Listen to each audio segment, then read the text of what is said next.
Is the Great Depression a deflation example? Understanding basics. Imagine a time when prices for everything from bread to cars kept dropping for years. That's what happened during the Great Depression, and it's a perfect example of deflation. Deflation means prices fall over a sustained period, which can seem good at first but actually causes big problems for the economy.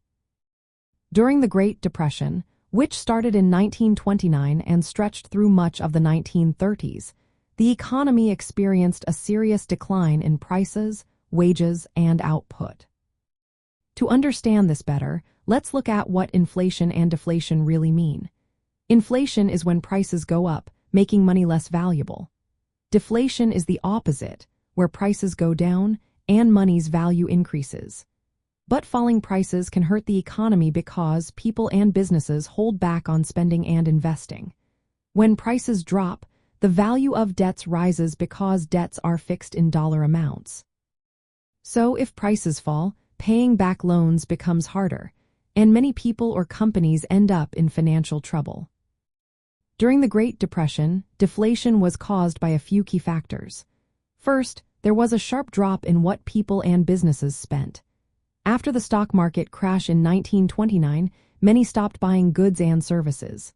This led to excess inventory, which caused companies to cut back on production and lower prices. Second, many people and businesses owed a lot of money. As prices fell, the real value of their debts increased, forcing them to sell assets quickly to pay off what they owed.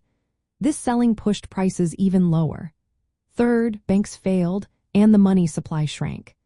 Because fewer banks were around, and the Federal Reserve did not act strongly enough, there was less money circulating. This made borrowing harder and slowed down economic activity. Another issue was rising real interest rates. Even if the nominal interest rates were low, deflation made the real interest rate high, discouraging borrowing and investment. This created a cycle where falling prices led to more debt problems, more bank failures, and even less money in the economy. As a result, the economy kept shrinking and unemployment soared.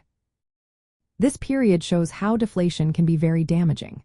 Falling prices might sound good, but they can lead to a downward spiral where debts become harder to pay, businesses close, and jobs are lost.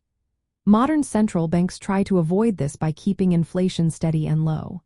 They use tools like adjusting interest rates and controlling the money supply to prevent prices from falling too much. The Great Depression remains a clear example of how deflation can cause long-lasting economic hardship if not managed properly.